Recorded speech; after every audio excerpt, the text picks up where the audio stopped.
Hey, what is up everybody? Gannon here. Welcome back to another one of my Star Trek reviews. In last week's episode, episode 8, titled Surrender, Picard and the gang of the Titan are given an ultimatum to either hand over Jack or watch the crew of the Titan be slowly slaughtered by changeling insurgents. By the end of the episode, they find out a way to defeat Vadik. However, it's not really a product of cleverness or anything. It's just complete luck and chance that they survive. Data got his final form, which allowed them to quickly regain control of the ship and blast Vadik out into space to become a changeling icicle. If you've been watching the reviews, you know that I've been a little bit critical of the last two episodes, under budget and a little bit underwhelming in the writing department. I feel like they've missed a lot of opportunities to enrich Deep Space Nine lore, changeling lore. They haven't even really mentioned the Great Link or the status of it. We don't know what capacity these changelings are actually fighting Starfleet and the Federation in, but they've made up for it. It is actually a special occasion because in the final two episodes,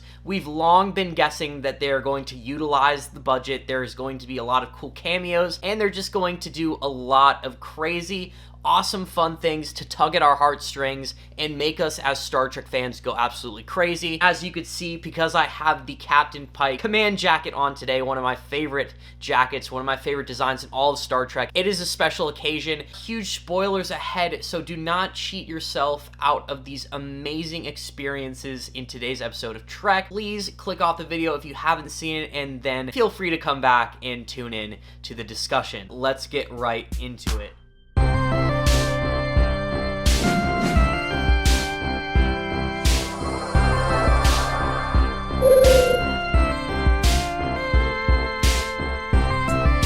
So in the last episode, if you remember, Deanna was assisting Jack in reaching into his mind with her telepathic powers. Honestly got me thinking a little bit about the status of Laxwana. Not talking about Deanna's mom at all. I don't think they brought her up. I would like to think Betazoids could live for a very long time and that she is still alive. It'd be very sad to get a confirmation on her death. And also, Betazoid powers, to my knowledge, I'm pretty sure they get stronger with age, so Deanna's gotta be really good and adept, but instead of having some really cool Betazoid position or having the Holy Chalice of Reeks or whatever it was called, it is a little bit disappointing to see that Deanna is just like a mom. She is a really great and respected Starfleet counselor, and she isn't really that happy with her position on Nepenthe, we learned in the last two episodes. Helped Jack find out what was behind the red door, but not really. Jack wasn't able to see it for himself. Deanna was the first one to see it, and the big twist of the season, the big organization that has been working with the changelings to infiltrate Starfleet,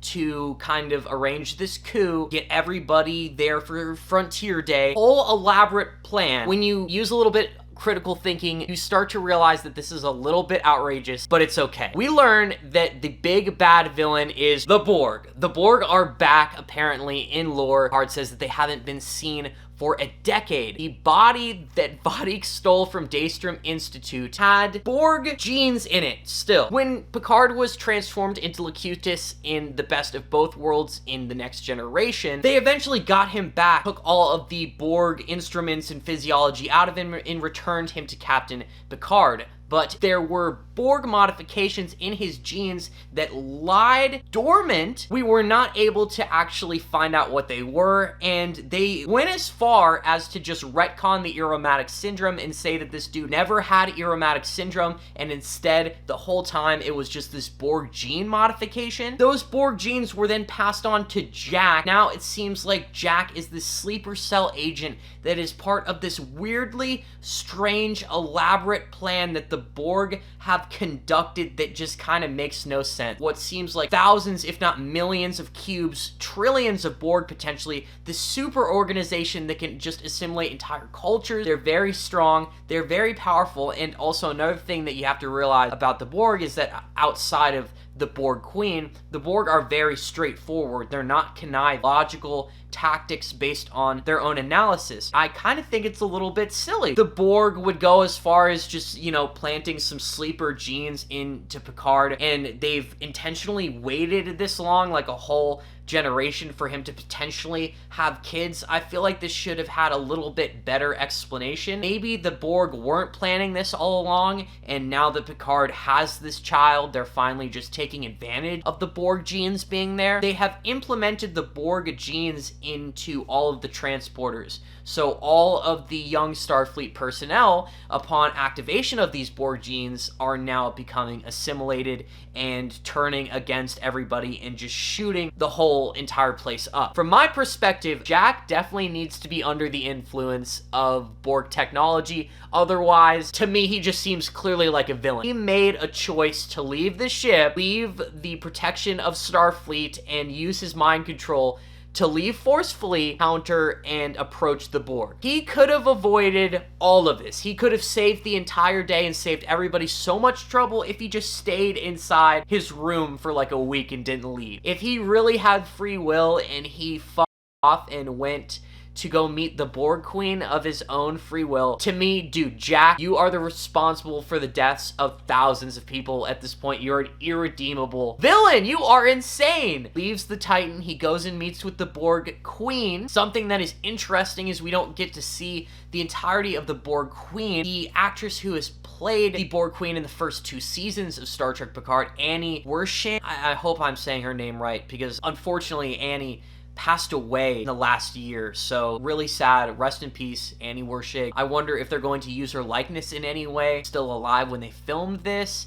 If that's her voice, I really don't know. Also, another thing I'm wondering, why aren't they referencing Agnes at all? I know that there was that one moment with Captain Shaw making fun of the Agnes Borg stuff earlier in the season, coming back into the series and being the big bad, which, again, I do have slight qualms with this. I do need to wait to the next episode to see more of the Borg's conniving plans and them explaining it. Frontier Day was pretty cool. Collection of a bunch of different starships were there. Really recognizable names, the USS Glenn, the USS Akira. I think this is a new ship, the USS Ross, and I think that that's named after Admiral Ross. Speaking of admirals, we have a new admiral leading Frontier Day, Admiral Shelby, who used to be Captain Shelby in Star Trek Lower Decks, confrontational and the very competitive Commander Shelby from Best of Both Worlds in Star Trek The Next Generation. She was the one who kept Riker on his feet, who actually beat him at poker and made him scared for his own position and his place in life, and really made him act a little bit like a jerk for the first time ever. She shows up today leading Frontier Day. She's in command of her own starship. It looks absolutely beautiful. You made the mistake of showing up at Star Trek Picard. This is a drama, and if you're not the main cast, I'm sorry, you're dying. There were 2 deaths in today's episode. Commander Shelby just got shot. Actually, assimilated cadets who were on the bridge and turned against Commander Shelby and shot the shit out of her. What's new? It's honestly getting a little bit corny at this point that you're bringing back these legacy characters who are a little bit slightly beloved. I mean, Mike McMahon of Lower Decks brought back Commander Shelby and made her captain. Picard's writing team and staff who produced the show are like, okay, Mike McMahon, we're gonna bring her back into the show and just kill her. If you're still watching at this point in the video, this is my kind of like midpoint reminder that if you're enjoying any of the content on the channel, I'd be very flattered if you were to subscribe. Not everybody sticks to the end when I usually ask them to subscribe, and I want to become a professional YouTuber one day, so I kind of have to beg you guys to hit the big red button every once in a while. If you do it, I would be eternally grateful. Oh my God, it's so sad, and it was a little bit abrupt, but when they were escaping the ship, they were going to this maintenance shuttle that's really unimportant so that they could avoid detection, and on their way out, of course, for some reason, I don't know why, it really didn't feel 100% to me. RIP Captain Shaw. Rest in peace, the best character of the show. Star Trek Shaw is now obsolete. It is now not going to happen. It is a little bit of a shame. I feel like they write these new characters like Rios and Captain Shaw. They produce the whole entire season and they don't wait to hear the fans' feedback, and they're like, oh, wait, every fan loved that character and there's potential for us to make money by including them in future series? Oh wait, already killed him! Golly, man, they were just like, okay, Captain Shaw, you get shot in the fucking chest, which is just such an anticlimactic death for everything that he's been through. He just got shot through the chest. He was a really interesting character. He was hurt, had a history of trauma. What does he get for all this? Just a laser shot to the chest? It was really dark, grim, and cold. I don't know if I like it, to be honest, guys. I'm sorry. I loved Captain Shaw too much for him to be done dirty like that. That's like a Kirk death, where you fall off a bridge and then they just bury you under some rock. And he really did just get shot too. Don't think Seven and Rafi stayed behind, right? They went with the rest of the Next Gen crew in the shuttle. I don't know. Biggest thing of the episode, the thing that made me go absolutely insane, the thing that made me jump out of my chair, the thing that made me put on this jacket, is because there is not going to be a better moment in this series. Like, I know episode 10 is going to be amazing. We're probably going to see Admiral Janeway or something cool. There has not been a moment better than when they use the maintenance shuttle to fly away from overturned Borg assimilated fleet. They get away and they go back to the Fleet Museum, and Geordi reveals this big surprise. They actually did retrieve the saucer section from Viridian 3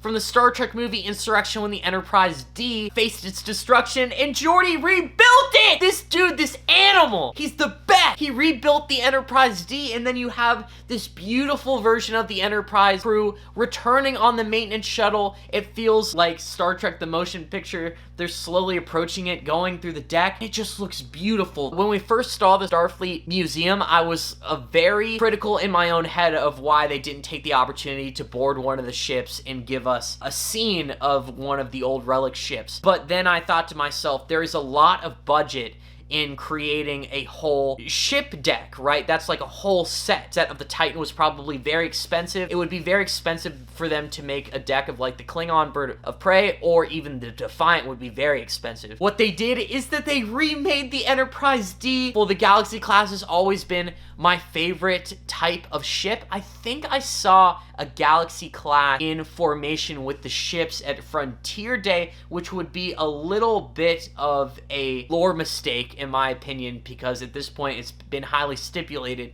that the Enterprise D in the Galaxy class at this point is just like an archaic ship and it's out of date. To the point where the Enterprise D is the only ship in this new synchronization system that they're using, so they can't detect it like they could the Titan. The graphics that they do to modernize it, to have them boot up all of the consoles and the displays, dialogue, how Picard makes a joke about how beautiful the carpets are. All of this season, the wait was just worth it. This scene is 10 out of 10. This episode, not a 10 out of 10, but the scene, 10 out of 10, is so beautiful. This is gonna be one of the best moments in science fiction ever, of all time. This is the moment that we've been waiting for. When we first heard season 3 was gonna be about the Next Generation cast reuniting, I truly believe that this is the moment we were waiting for. This shit is beautiful. Harry, you guys did a great job in the Enterprise D, and I cannot wait to see it in action in next week's episode. I honestly hope they shoot the shit out of Jack. I don't know if I like this guy anymore. Really, he got Captain Shaw killed! Star Trek Shaw can't happen now. Star Trek Shaw! I love the new Data. Every time I see him, every time Worf and him talk, and every time Beverly talks too. My 3 favorites for sure. Geordi's kids got assimilated, which leads me to believe that all the assimilated people are going to be saved eventually, because no way are they going to kill Sydney. No way they're going to kill the LaForge kids. In the final episode of Star Trek Picard, what do I need personally? Top of my list are Admiral Janeway and Tuvok together. I very much need to be confirmed that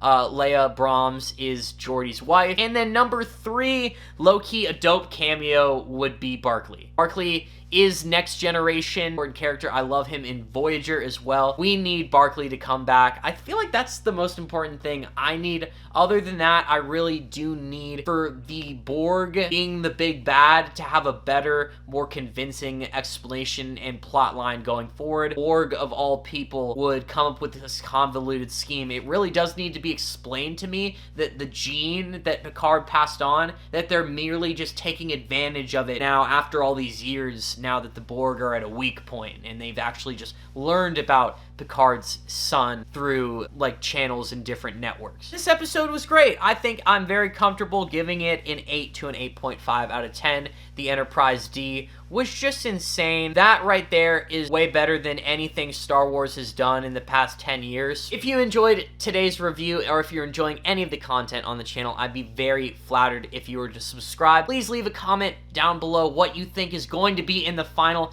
episode. I am so interested to hear what you have to say. If you leave a comment below, I will 100% read it. Comments are my favorite thing about the platform, and I very much appreciate if you leave one. If you enjoyed the video, please slap a like on it. And with all that being said, hope you guys have a good rest of your week. Live long and prosper.